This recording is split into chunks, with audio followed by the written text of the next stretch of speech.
everyone. Good afternoon. It's 12:30. Let's get rolling. I think there's any housekeeping announcements or anything. As usual, welcome. We're glad you're here every week. We're going to provide you a hot meal over the winter cold months. So come, tell your friends, co-workers, bring them. We got plenty of room, plenty of food. And also remember to, all the tips, the donations in the box, they go to the ladies in the back that fix this food for us every week. So the best way to show your appreciation for the meal is to speak with your wallet to them, a way to bless them. They do a good job. And they do a good job. We have plenty of chocolate here afterwards, so those of you that aren't here that are watching on camera, look at this fresh made chocolate. Dark chocolate too, so it fights cancer or something. I don't know. Fight something. Yeah. Aren't you supposed to just drink red wine and eat dark chocolate? Sounds like a plan. That's what we'll have in the new creation. Okay. So we're in Leviticus. We started Leviticus this year, and we talked last week. You can catch the podcast or video if you missed it.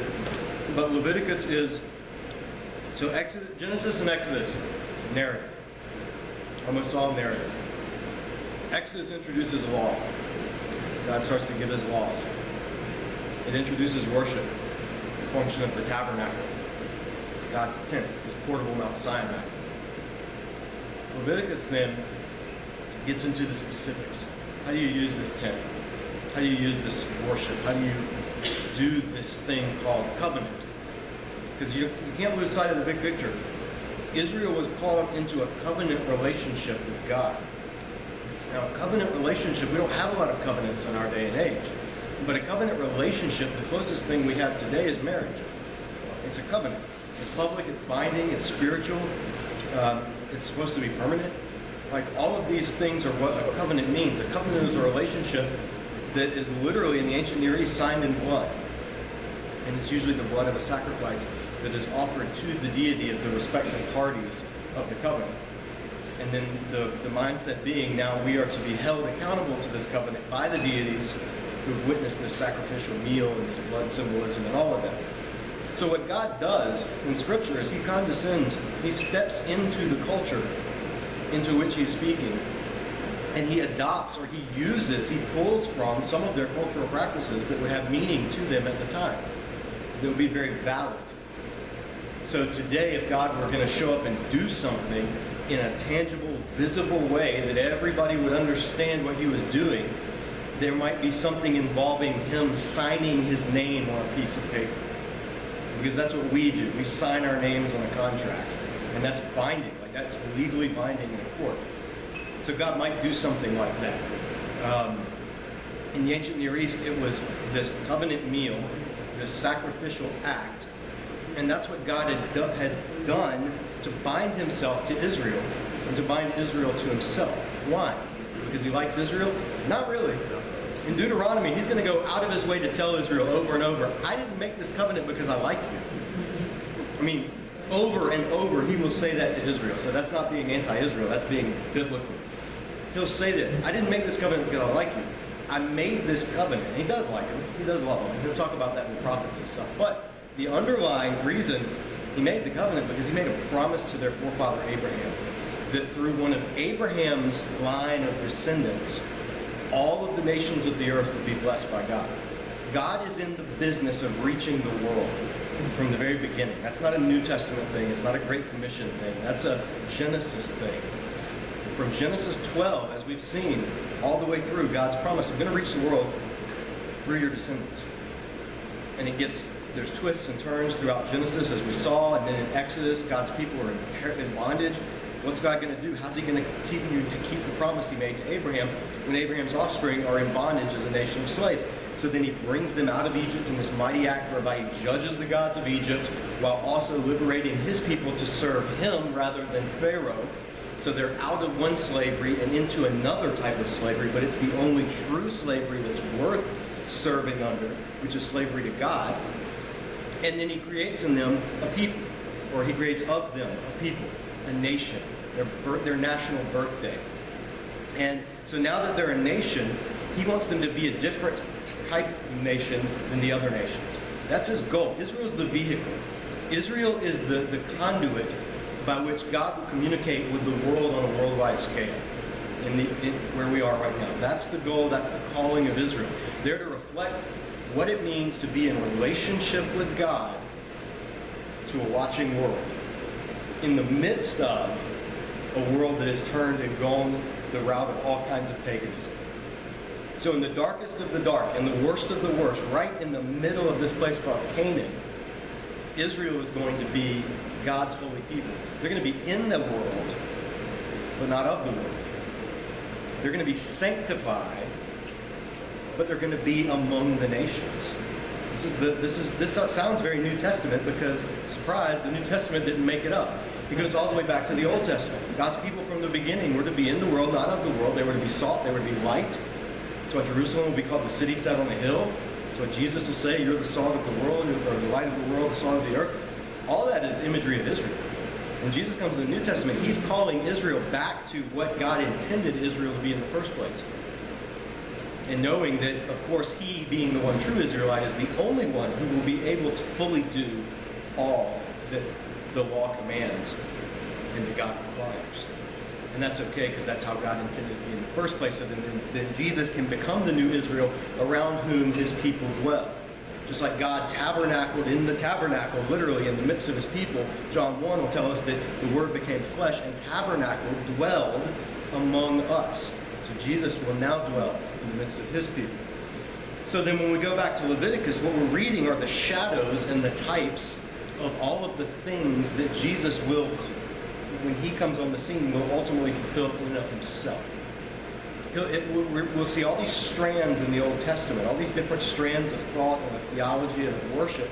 And then it's like Jesus, when he comes on the scene, will gather all those strands together and weave them into the new covenant centered around himself. So as we're reading these sacrifices, we're reading how God wanted Israel to behave as an ancient Near East, 14th, 13th century people in the world, surrounded by pagan nations that did a lot of these same type of things. God wants them to do it, but to put a uniquely covenant spin on everything.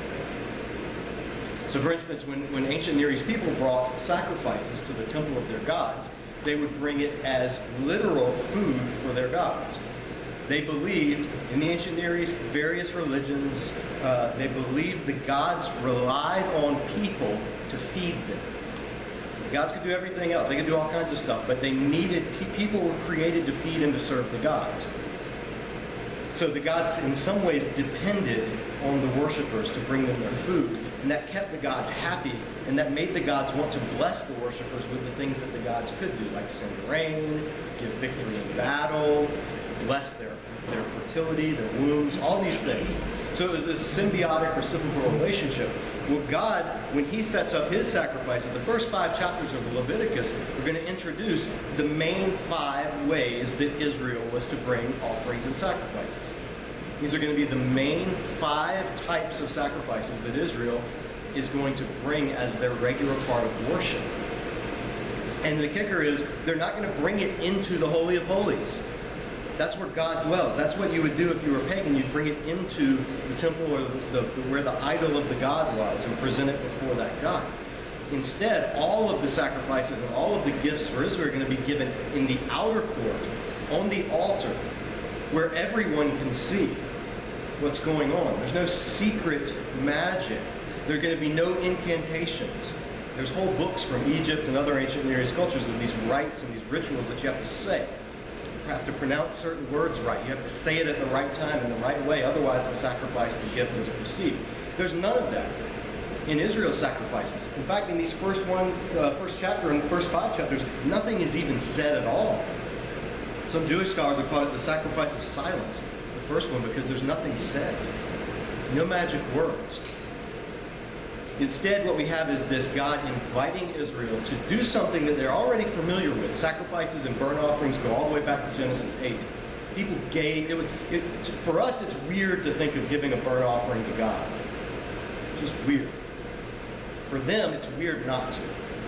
every culture would know, well, of course you do a burnt offering. Of course, it's like in the DNA of humanity of the ancient Near East. You offer something to the god, and you do it through burning it, through turning it into smoke so that it rises up to the presence of the god. That's just normal. That's how you do it. You know, like we look at people that if they wanted to celebrate the 4th of July without fireworks, we go, how do you, that's weird. Of course you have fireworks. Well, why? Because you do. It's just how we do it, right? It's celebratory. Well, it's exploding, bombs in the sky. How's that celebratory? It just is. Like, there's certain cultural things that are just normal to us that other cultures would look at as weird. So flip the script now. Look at that culture and know that for them, sacrifices were normal. It was a given. If you had a god, you sacrificed to the god. So what God does, Yahweh, he's going to step into that. He's not going to say, don't give me sacrifices. Don't do it. He's going to say, yeah, do the sacrifices. Here's how you're going to do them. Here's what they're going to consist of.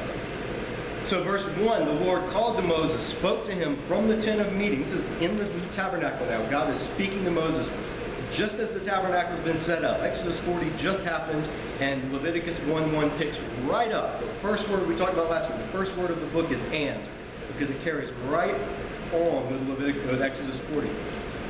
He said, "Speak to the Israelites and say to them, when any of you brings an offering to the Lord, bring as your offering an animal from either the herd or the flock." Offering is the word, and here there's different words for offering, but this particular word for offering is from the verb karab. It's korban. Jesus will allude to it in the New Testament. He talks about something being korban, meaning dedicated to God.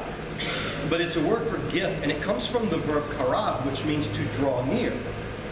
So this is the means by which, the first sacrifice, this is the means by which people are going to draw near to God. There's going to be this approach to God, and it's going to be through their offerings, through their gift, their sacrifice. But God says, first of all, it's got to be from the herd or the flock. It can't be a wild animal. It's not going to be something that you just happened upon. It's not. This has to be from your herd or your flock. Israel is a pastoral, agrarian society. They are herdsmen. That's their currency. That's their livelihood. So it's got to come from that. God doesn't. It can't be an offering. A sacrifice can't be a sacrifice if it doesn't cost the giver anything. So that's the first thing. It's got to be from their herd or their flock.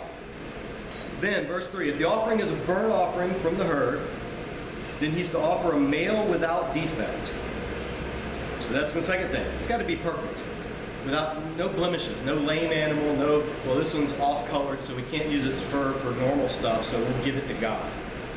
We can't, this one, it's got kind of a limp, it's one of his legs is messed up and it was birthed wrong and something happened. We'll just give that one to God. We'll keep the good ones to sell. Can't do that. God says right up front, you're going to give me a gift, you give me the best. That principle that's underlies that carries through. When we give to God something, we should give him the best, not the leftovers. So then he goes on to say, he's going to have 7 things that the offerer has to do. He must present it at the entrance to the tent of meeting, entrance to the tabernacle, so that it will be acceptable to the Lord. So the first thing he's got to present it. Number 2, he's to lay his hand on the head of the burnt offering, and it will be accepted on his behalf to make atonement for him. He's got to lay his hand. In the text, literally, it's elsewhere that word means to lean on. It's got to be this, and scholars have debated what it means, and the general consensus is it's 2 things. One is it's a way of identifying with this animal. This is my animal. I'm bringing this as my gift, like leaning on it. The other thing is, people say it also communicates a transference of guilt. This animal is going to stand in my place. This animal is going to take my place because it's for atonement.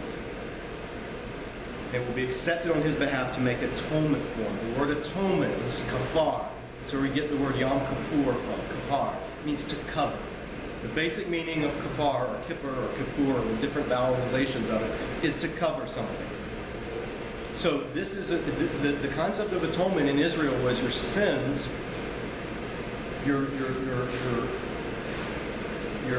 commonness, your non-holiness is being covered. There's a covering that's happening. There's a shielding that's going on that's separating your commonness and your sinfulness and your brokenness from God's holiness, God's perfection, and God's burning purity. This kippur, this shielding, insulating almost, is what's happening.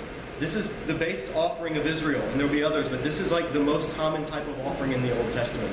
And what it's doing at its core is it's making it so that God and humanity can exist together without sin that's torn them apart all the way back in Genesis 2, without that coming in and ruining things. So this is what's happening as he leans his head on the animal, he's presenting it. It would be acceptable. Verse 5, he is to slaughter the young bull before the Lord.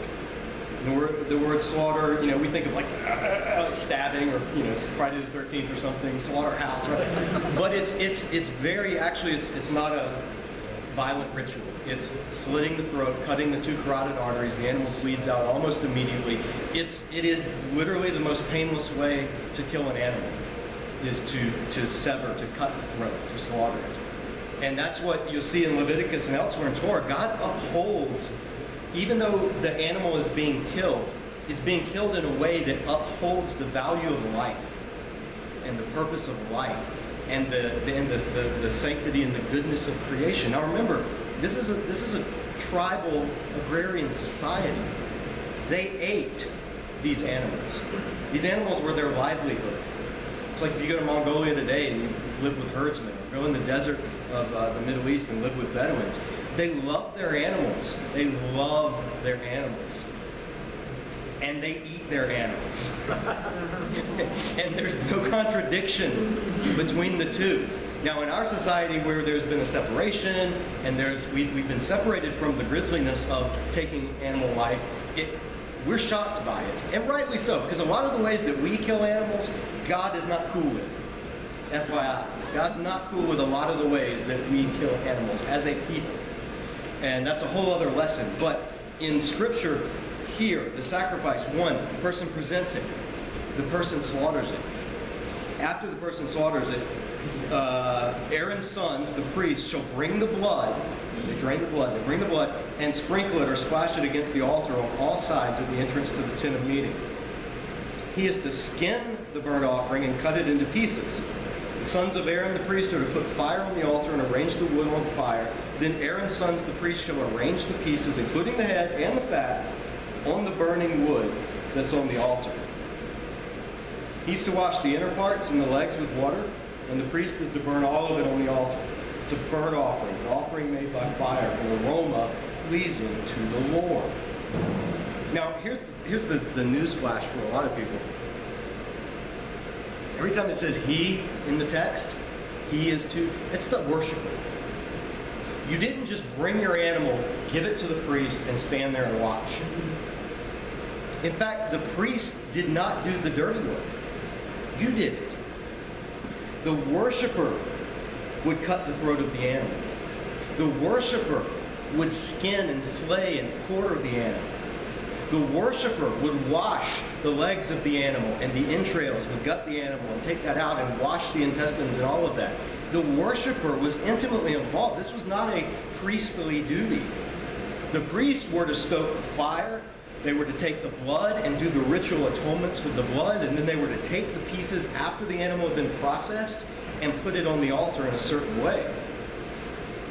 It was a tag team effort.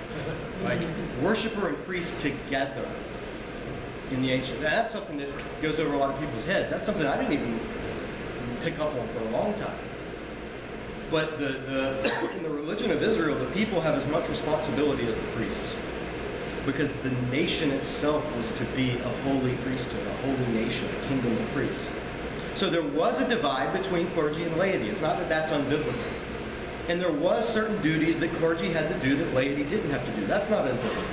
And there was providing for the material means of the clergy by the gifts of the laity. That's not unbiblical. What was unbiblical was the laity just coming and being passive observers. Just coming to service, showing up, and let's go out to eat together. After the worship team does their thing. So then what does that tell us in our new covenant setting about how our worship experience should be? And that's where you can ponder that on your own. But in this place, it was an intimate and it was a personal affair. You got involved. Your hands had blood on them. And that's a key thing. The people's hands, not just the priests, but the people's hands had blood on it. The temple was a slaughterhouse, a tabernacle. Yeah. When you say the people, though, not everybody could be doing that. They wouldn't even have enough time. The people who brought, the person who brings the gift. Yeah, that was probably the head of the household. And it would have been the elder of the household at first, and then as they grow up, it would have been the next. If you were a widow, you would have done it. It was just whoever's bringing. Now, not all at once. These sacrifices happened every day and on Sabbath twice a day. Or twice a day, every day, and on Sabbath there was 2 of each. So there's all kinds of stuff later that'll regulate when this happens. But the point is that it was, again, it wasn't just show up and watch. You're bringing your sacrifice, and you are taking this life and offering it to God on the altar in a highly symbolic way. Of this sacrifice, all of it would be washed and prepared just as if it was going to be eaten. You know, if you butcher an animal, you skin it, because the outer skin is like the protective layer, right? That's where all the bugs and dirt and parasites and everything. And then you cut up the insides and you wash the insides. You take the entrails out. Why? Because the entrails contain the stuff that the animal ate. So stuff that came from the outside into the animal, it would be in the entrails. So you'd have to get rid of that. You'd have to wash that out. Wash out all the, literally wash out all the crap inside of it so that you could eat the thing. You had to do all that stuff in order to eat it. In this sacrifice, they're doing all of that, but they don't eat it. The only thing of this sacrifice that remains is the skin. The priests get to keep the skin and use it, and that would have been used for everything, you know, all kinds of daily use, skins of animals, from clothing to vessels to implements, all that. But all of the stuff, including the good stuff, the fat portion was seen as the good part. That's the flavorful part. That's like the really, that's what you want to preserve. Even that was burned on the altar. All of it was devoted to God, even though it had gone through this careful preparation as if people were going to eat it. So it was this very extravagant way to give something completely to God that's almost, from our perspective, or from an outside perspective, would look incredibly wasteful. This is your livelihood. This is your animal. You're taking the best of your animal, and you're preparing it, and then you're just burning it. You know, like think of Scrooge McDuck or somebody lighting a cigar with $500 bills or whatever. Like that's how, you know, it's like that's extravagance. That's just ridiculous. Why would you do that? And we're quick immediately to jump on that and then to go, that's just so wasteful. Why would God want that? God would rather you take that and feed your family with that animal, blah, blah, blah, blah. But remember, right before Jesus was crucified, Mary came to him. She had some perfume that was worth like a couple of years' wages. And she broke it and she poured it out on his feet. She anointed him and washed his hair. And who jumped on her case? Judas. He said, whoa, whoa, whoa. This could have been sold and given this money to the poor. And Jesus said, you're missing the point. What she did was an act of incredible extravagance. And it will be repeated from now on everywhere because of that. So it wasn't wasteful because it was given to the one who owns the cattle on 1,000 hills. The one who controls resources and lack and scarcity. The only one. Now, if it was done for anyone else, it would be incredibly wasteful and undeserved and extravagant. But it was given to God, not for human use.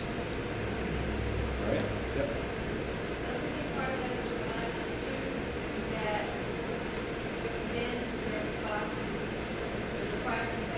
Sure. Yes. There should be us on that altar.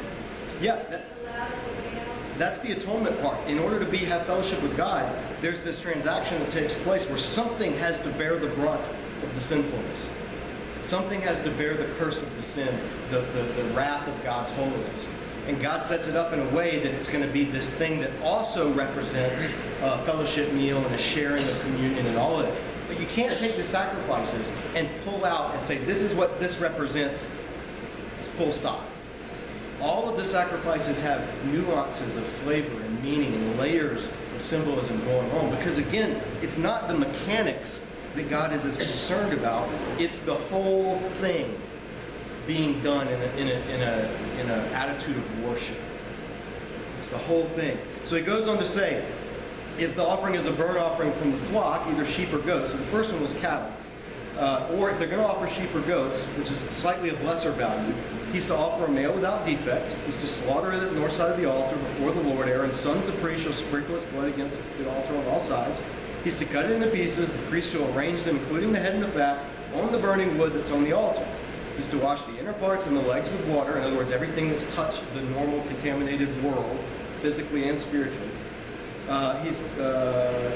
He is to wash the inner parts and the legs with water, and the priest is to bring all of it and burn it on the altar. It's a burnt offering, an offering made by fire, an aroma pleasing to the Lord. So you don't have to bring a cow. It's an expensive animal. You may not can afford it. You can bring a sheep or a goat, and it's the same thing, same procedure, same meaning. What if you can't afford a sheep or goat? Verse 14, if the offering to the Lord is a burnt offering of birds, he's to offer a dove or a young pigeon. The priest shall bring it to the altar, bring the head off, and burn it on the altar. Its blood shall be drained out on the side of the altar. He's to remove the crop or the intestines with its contents and throw it on the east side of the altar where the ashes are. He shall tear it open by the wings, not severing it completely, not quartering, cutting it up. And then the priest shall burn it on the wood that's on the fire on the altar. It is a burnt offering, an offering made by fire, an aroma pleasing to the Lord. God made a way in Israel for everyone, rich or poor, to be able to present an offering. When Jesus' parents came to the temple, they gave 2 birds, 2 doves, because they were poor. They couldn't afford to give the normal sacrifice of a lamb or a goat or a cattle. And so this first offering, this is the burnt offering. It's entirely given to God.